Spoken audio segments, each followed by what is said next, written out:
ప్రేమించు కాపరి ఉషా కిరణాలు ఉదయకాలపు వాక్య ధ్యానమునకు మిమ్మల్ని ఆహ్వానిస్తున్నాం. ప్రార్థన.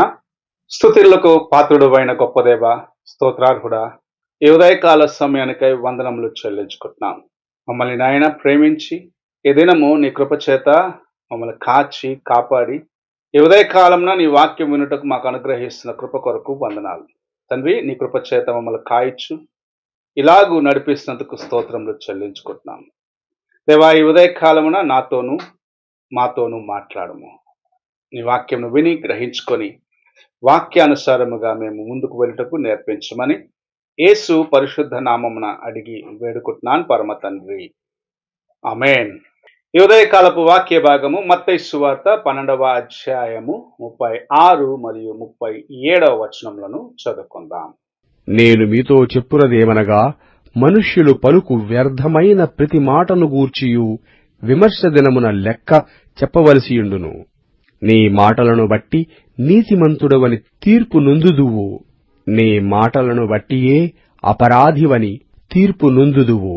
ప్రభువైన యేసు క్రీస్తు ఒక చెట్టు తన యొక్క ఫలమును బట్టి గుర్తించబడుతుంది అని చెప్తూ, మన యొక్క మాటలు ఎలాగూ ఉన్నాయి, ఎలాగూ ఉండాలి, ఎలాగుంటే మంచిదని, అది మాత్రమే కాదు వాటి యొక్క పరివర్షణము ఏమిటి అని చెప్పటం చూడగలము. ప్రతి వాడు పలుకు వ్యర్థమైన మాటలను బట్టి విమర్శ దినమున లెక్క అప్పగించవలసి ఉన్నది. ఒక పాట ఇలాగున్నది: మనలోన ప్రతివాడు తన గురించి తానే దేవునికి లెక్క అప్పగించవలనని. నీవు నేను మన ప్రతి ఒక్కరము దేవునికి ముందు లెక్క అప్పగించాలి. ఎందుకంటే నీ మాటలు దేవుని యొక్క గ్రంథములో లిఖించబడి ఉన్నది. నీ తలంపులో ప్రభు ఎరిగి ఉన్నాడు. నీ యొక్క కార్యములను ప్రభు చూస్తున్నాడు గనక నిన్ను గురించిన కార్యములన్నీ ఆయన లిఖించి దాచి ఉంచినాడు. అవన్నీ ఒక దినమున, విమర్శ దినమున దేవుని యొక్క న్యాయపీఠమందున మనకు గుర్తు చేయబడతాయి. అందుకే మన మాటలను జాగ్రత్తగా కాచుకోవాలి. మన మాటలే మనం ఎలాంటి వారము అని చూపిస్తున్నాయి అని హెచ్చరిస్తూ ఉన్నాడు. నీ మాటలు ఎదుటివానికి జీవం ఇస్తున్నాయా? ఎదుటివానికి ధైర్యం ఇస్తున్నాయా? నీ మాటలను బట్టి ఒక కృంగిన వ్యక్తి లేవనెత్తబడుచున్నాడా? నీ మాటలు విన్న వ్యక్తి తన యొక్క బలహీనతలు సరిచేసుకుని నిలబడగలుగుచున్నాడా అన్న ప్రశ్న ఈ ఉదయకాల సమయంలో ప్రభు నీకు ముందు ఉంచినాడు.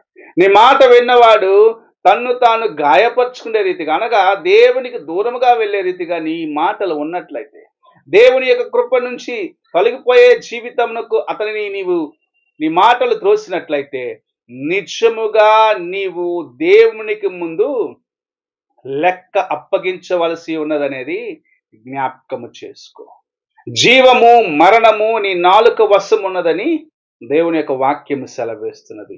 నీవు నీ హృదయమును జాగ్రత్తగా కాపాడుకుంటూ నీ నోటి మాటలలో యథార్థము కలిగిన వ్యక్తిగా ఉన్నట్లయితే ప్రభు నీ మాటల చేత నీవు అనేకులకు చేసిన ఆశీర్వాదకరమైన కార్యం, అనగా అనేకులు ప్రోత్సహించి అనేకుల యొక్క కృంగిన జీవితమును లేవనెత్తిన కార్యమును బట్టి ప్రభు నిన్ను ఒక దినమున, ఆయన విమర్శ దినమున నిన్ను గురించిన సాక్ష్యమును పలుకుతాడు.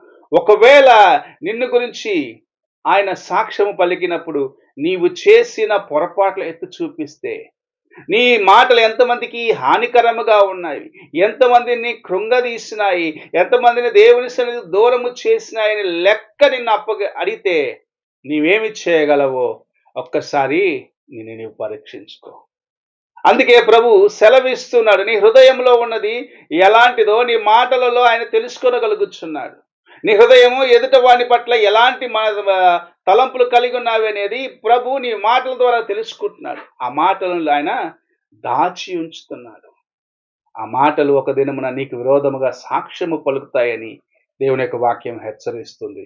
వ్యర్థమైన మాటలను నీవు మాట్లాడక, ప్రతి మాట ఒక దినము దేవుని న్యాయపీఠం ఎదుట విమర్శ దినమున లెక్కకు తీసుకొని రాబడతావని గ్రహించుకొని దేవునికి ముందుగాను ఇతరులను నీవు చూసినప్పుడు యథార్థముగా నడుచుకుంటూ దేవుని కొరకు నమ్మకముగా నిలబడేదానికి ప్రయత్నించమని ప్రభు సెలవిస్తున్నాడు. నీ మాటలు ఎవరిని గాయపరచకుండగా, ఎవరి జీవితమునకు ఆటంకముగా ఉండకుండగా, మృదువైన మాటల చేత ఎదుట వారిని దేవుని కొరకు ఆదాయము చేసే జీవితమును కలిగి ఉండటకు ప్రయత్నించుము.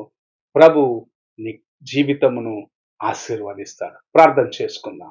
పరిశుద్ధుడు అయిన తండ్రి, కృపగల యేసయ్య, ఈ ఉదయ కాలంలో నీవు నాతో మాట్లాడిన విధానాన్ని బట్టి వందనములు. దేవా, నేను మాట్లాడే ప్రతి మాటకు ఒక దినమున నీకు ముందుగా వచ్చి లెక్క అప్పగించవలసిన వాడిగా ఉన్నానని గ్రహించుకొని నా మాటలు నాయన ఎవరికి ఆటంకముగా, ఎవరి జీవితమునకు అభ్యంతరంగా ఉండకున్నట్లుగా నన్ను నేను కాపాడుకున్నట్టుకు కావాల్సిన కృపను దయచేయమని, నీ వైపు చూస్తూ ముందుకు వెళ్ళడానికి సహాయము చేసి నడిపించమని, నీవే ఆశీర్వదించమని యేసు పరిశుద్ధ నామమున అడిగి వేడుకుంటున్నాను పరమ తండ్రి. ఆమేన్. తండ్రి అయిన దేవుని ప్రేమ, కుమారుడైన క్రీస్తు కృప, ఆదరణకర్తైన పరిశుద్ధాత్మక సహవాసం ఇప్పుడును ఎల్లప్పుడూ తోడయుండి సదాకాలము నడిపించునుగాక. ఆమేన్.